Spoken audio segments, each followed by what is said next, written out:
Alright, lesson 2 is for 7-Eleven, which makes me want to run to and get a Slurpee, but obviously, you know, be careful. And I want to make sure you guys have your SAB out, and I'm kind of laughing because as I was looking through this video, or sorry, looking through the lesson pages before I started this video today, I kind of noticed it's all the stuff that I've been talking to you about the last 2 lessons, because I wanted to make sure you had that information about decimals. So this one should be a really quick and easy review for you today, because we've already kind of talked about some of the stuff along the way. And you should notice that, especially if you log or open straight to page whatever it is, but it's for 7-11, and you're going to see this picture up here on the top, which is kind of what I was talking to you about the other day. So they're telling you that this ones place is kind of the branch of our entire number system. Our number system is based on, it's called base 10, or base 10 system. And what that means is that everything you do to the left, if you move a number to the left, it's getting 10 times larger. But the opposite of that is actually if you move a number to the right, it's getting 10 times smaller. So for example, if I had 10 and then I divided it by 10 to make it smaller, it would be 1. And if I were to divide that by 10 to make it smaller, it would be 0.1. And if I were to divide that by 10 to make it smaller, it would be 0.01. So everything you're doing is all based on 10. This would go up to 100, this would go up to 1,000, and so on. Okay? So because of this really awesome number system, that actually makes this decimal stuff pretty easy. So what I want to show you here is how they wrote these numbers in word or in number form or letter form. So we call this 100, and then our tens place 10, ones place is ones. This number is in the tenths place, and this number is in the hundredths place. So that's all fine and dandy, but then I also want to show it to you in fractions too. So the way you would write 100 as a fraction is actually just 100 over 1. The way you'd write 10 as a fraction is just 10 over 1. The way you'd write the ones place is 1 over 1. And then tenths is 1/10 and hundredths is 1 over 100. That's easy enough. And then what's kind of cool is they also showed this to you in money as well. So there's a $100 bill, a $10 bill, a $1 bill, a 10-cent coin, and a 1-penny coin. Okay? So obviously skip number 1. We kind of just talked our way through that. But let's look at number 2. It says, is it easier to see place value patterns in A or B, and then discuss why? There's no wrong answer here. Here's what they're showing you. In this problem, they didn't put those decimal points before they didn't put those numbers before the decimal point. And in this one, they did put those zeros in front of the decimal point. The one that they're really looking for here is B, but I'm here to tell you that sometimes I go so fast that I don't even put that 0 in front, so I understand it. But really, really, truly, why they want you to choose letter B is because they want you to see that this is showing you that there is nothing in that place value. There are no ones here, so there is a 0 there to represent that, okay? And we're going to talk a little bit about that today. These next couple of pages in your SAB are totally optional. I do not think that you need to tear them out, but if you really want to, you're more than able to. That's fine by me. And it's just more to add to those cards that you might have pulled out the other day. So I'm not going to worry about these so much, but if you want to pull them out and play with them, be my guest, okay? But I would like you to now open to this page. Again, I'm not totally sure which one it is in your SAB, but we're going to jump right in and write some numbers in decimal form, okay? So it wants you to think about these as whole numbers, not just decimal points, and how we would work those out. But still continue to think about money, right? So if this says 3 1/10, this would be like having 3 full dollars and then 1/10 of a dollar, which we know is a dime. So that would be like having $3.10. Now the reason I only wrote that 1 there is because this wasn't really money. And so what I see here is that I have a 3 in the ones place. I have a decimal point to show me that everything else over here to the right is all going to be less than $1. And then this 1 told me that it was 1/10, so I needed a 1 in the tenths place. This gets easier as you get more practice. That's all there is to it. For number 4, you've got 5, and then you've got 7 over 100. So this tells me that my number is going to need to end in the hundredths place there. And then that means, or now I'm just going to look at the rest of it. This 5 was a whole number. That's a 5 full group of ones. And then that's 7 in the hundredths place, but we don't want to leave anything blank in here, so we need to put a 0 to represent that. Okay?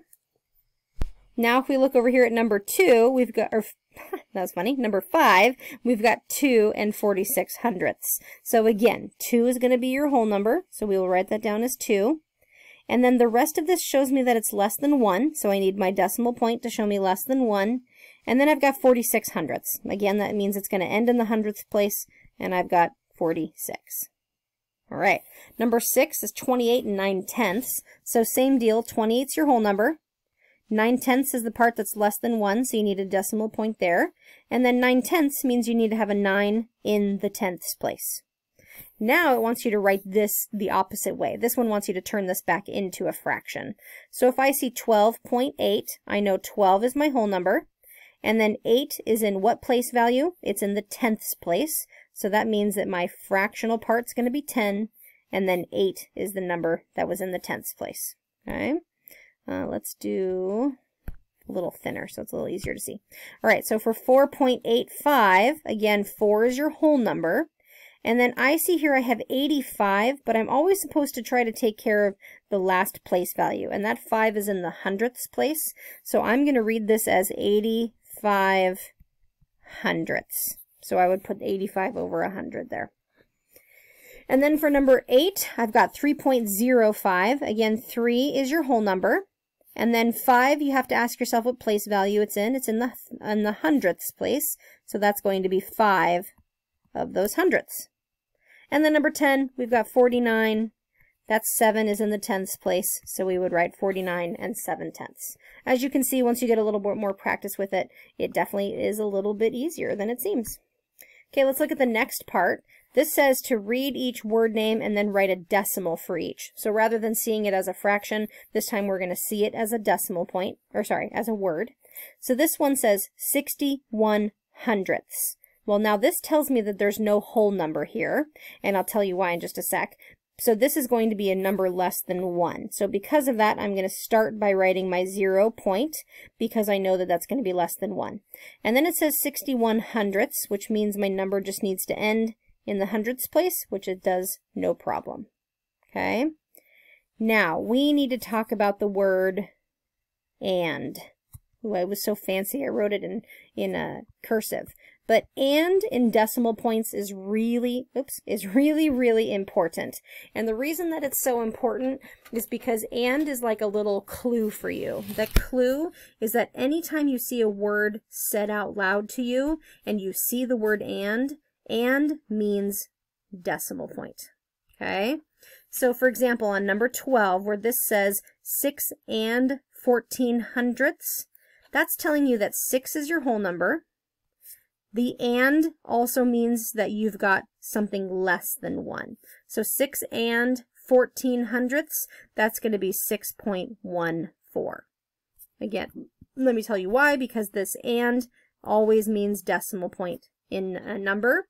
And then the 14 hundredths, hundredths is also your clue there. So you've got 6 and 14 hundredths, that's 6.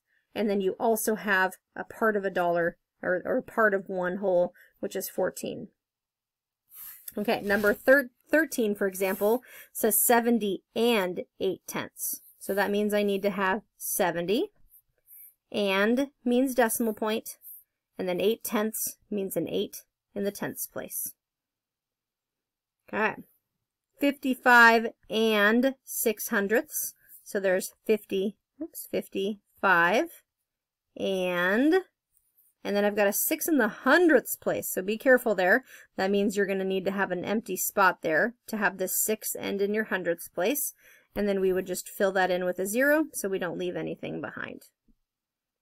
All right, so expanded form is a little bit trickier. Expanded form is the one where you are simply breaking apart every place value, and we add them all together to make the whole number. So for instance, like 8.2, that's going to be adding 8, and then plus, all that's left is a 2 in the tenths place, so I'm going to write that as 0.2. And you'll notice I did 0.2. Okay? For number 16, I got to break apart all of these. So there should be 4 different numbers. So I'm going to add 10 plus 7. That part's easy. And then plus this 4 in the tenths place, so that's a 0.4. And then plus this 5 in the hundredths place, which is 0.05. Okay, it's probably been a while since he did expanded form. All right, 106.24, that's going to be 100 plus. There's nothing in the tens place, so I don't have to add anything there, but I'm going to add that 6. Then I'm going to add that 2, which is in the tenths place, and then I'm going to add that 4, which is in the hundredths place. Number 18 is 50.77, so I'm going to add that 50, and then there's nothing in the ones place, so I'll leave that. And then I've got a 7 in the tenths place, and I also have a 7 in the hundredths place. So 50 plus 0.7 plus 0.07. Okay, and then for number 19, this one's a little longer. You've got 312.09, so that's going to be 300 plus, you've got a 1 in the tens place, not tenths, sorry, tens. And then you've got a 2 in the ones place, so I'm going to add 2. Tried to make that a 9 somehow. And then I don't have anything in the tenths, so I don't need to write that, but I do have a 9 in the hundredths place, so I need to write that. And then the last one for this section, 693.24, that means that I'm going to have 5 different numbers to write down here. So first one's 600, then it's 90, then it's 3, then it's 0.2, but we write it as 0.2, and then finally it's 0.04. If you haven't had a chance to write all those down, definitely make sure you pause your video so you can write those down. But then otherwise, I've got 2 more problems to do with you here. So this says there are 100 centimeters in a meter. So they're telling you that 100 centimeters equals 1 meter. And it says a snake crawls 3 meters and then 12 more centimeters. What decimal represents the number of meters the snake crawls? Well, let's look at what we know. It says 3 meters and then 12 more centimeters. Well, how would I write centimeters? How many parts of a whole is that? That's 100 parts of a whole, and so I think that's your hint there for hundredths. So that should mean then that the snake traveled 3 full meters, and then the number that's less than 1 will go behind the decimal point, and that's going to be 12. So it looks like a snake travels 3.12 m for meters. Last problem, there are 100 pennies in a dollar. A jar contains $20, and it says you add 8 pennies to the jar. What decimal represents the number of dollars in the jar? Well, that one's not too bad. We've got $20, and then we've got 8 pennies. The way to show 8 pennies, remember that has to end in the hundredths place. So that means there's going to be an 8 in the hundredths place. And then we don't leave numbers just like that, so then I'm going to add that 0 there to show me a place value that there's nothing in the tenths place. And then since this is money, I'll put a $sign as my label. So, today to show me some work for you to continue out, we did all of the SAB pages together, so that is not an option, but you are totally welcome to try out some homework and remembering pages, or you can always go check out the iExcel. Log into Zoom if you need some help. Good luck!